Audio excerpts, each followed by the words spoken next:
welcome everybody and welcome to the first video that I've done for our Retro Games Club. So the game we're going to be looking at for the next month or so for our tournament is Worms Armageddon. Now, it's quite an old game, but it is a classic based off the original Worms, which is all about a bunch of worms you get, which you take and you've got to destroy all the other worms before the other team destroys you.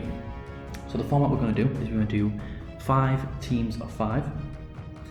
These teams of 5 will be picked by you. It will be a sign up sheet for you all, and choose a team of 5, and it's a turn-based game. So you need one controller, and each player takes one worm, and you've got to use the various weapons, which I'll show you in a bit, to go ahead and destroy all the other worms. It's a really exciting game. It's a really good game. It's going to be a really good one for the tournaments, and if you win a tournament, you will receive a Worms Armageddon Champion medal.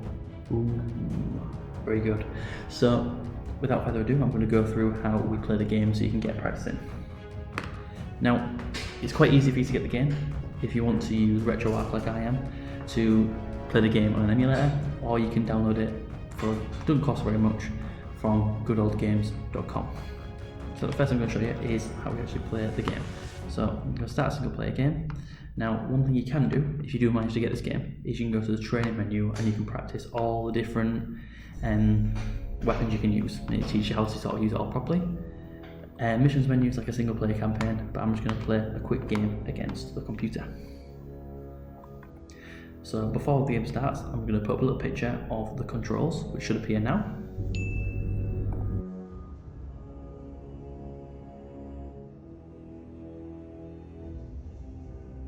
So you can see all the different controls we've got.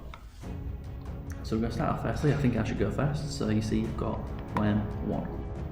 Now you press triangle to jump, and if you hold circle or number 2 on the controls you'll be getting, you can do a backflip like that.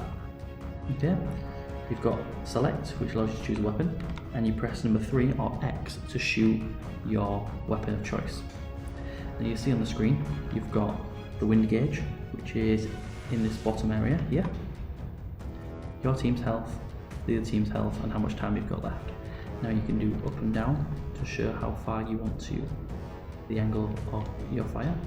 So because there's a little bit of wind, I want to not fire it as hard as I normally would. So I can go like that. And you see the wind carried that to hit Elise for, let's see how much, 31 damage. So now it's the computer's turn, or it'd be the other team's turn if you're playing against another person. Fairly simple, turn-based game, quite easy to grasp and fairly easy to play. However, it's just getting used to the weapons. So you can see on the screen now, to the right of this worm, there is a jerry can, so it's a petrol can kind of thing. If you hit that with any gun, it will blow up and cause a lot of damage, so you want to avoid that. You can see here, we've got a mine. If you hit the mine, again, you've got a timer, you're going to blow up. These crates with a question mark on are weapons crates, you get extra crates, and you get tools, and you get, that was very bad of Gippy, and you get medical crates as well. So now I go to worm 2. So you see, if I hold on number 4 or square and use the arrows, I can look around the map, and you can see that I'm in a bit of a rubbish spot. So what I can do is I can use select, and I can look at some of these tools. So I've got teleport, and I've got a girder. Now a girder is quite good, so I can move where I want. I can press L1, and I can actually sort of make myself a little area. You can find somewhere to stick it. So say I can stick it, I'd like to stick it somewhere, but it's been a bit funny about where you can stick it. Maybe I'll stick it outside, but I don't really want to do it over there.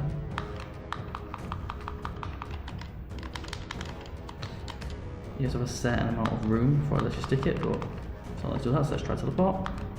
Let's say I just want to go here. You can see I pressed X and it's teleported me away. So it means I can actually go and fight other people. Now, again, it's the computer's turn, and that's a running theme until one of your worms dies. Once this worm's had to go and shot me, so you're going to use a grenade. I'm going to go through each of the weapons. That wasn't too bad of him. So worm 3 now. So you've got the bazooka, that's the basic weapon where you can fire it for a certain distance and it'll hit them. You've got a homing missile where you choose a spot, you launch it like a bazooka and it'll automatically fly to the enemy if you can get there.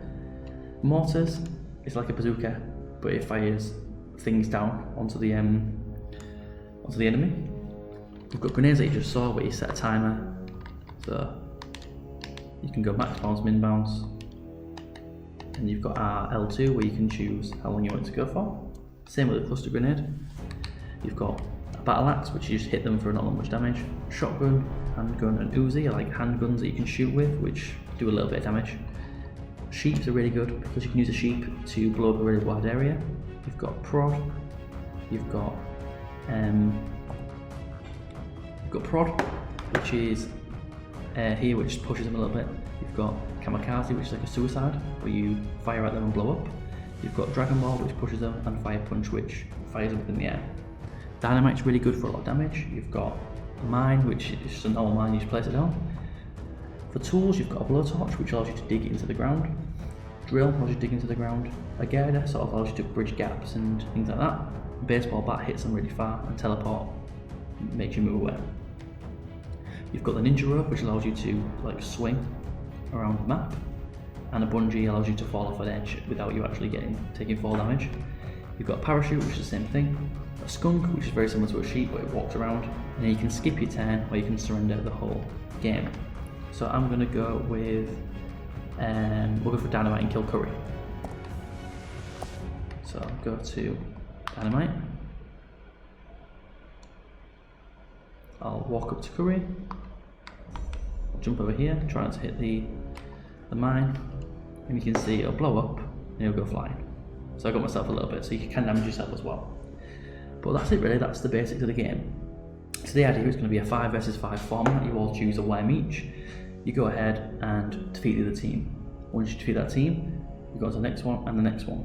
Now the way the teams are going to work, are going to be you guys are going to sign up, and then the fixtures will appear on the screen now. And then once you've gone and got your teams together, you will play each of the games on the fixture. So it's a really good game to practice with. You do want to, when you're back in the club, to actually practice. Even if you're playing on your own, it's still going to help, because if you're not playing with your team, if you know how to use all the weapons properly, then your life's going to be a lot easier. It's a really good idea to make sure you're practicing. As I say, I'll put some links if I can find it cheap online. Otherwise, you can get it off an emulator site and use RetroArch like I have. So that is our game of the month. Good luck and get practicing.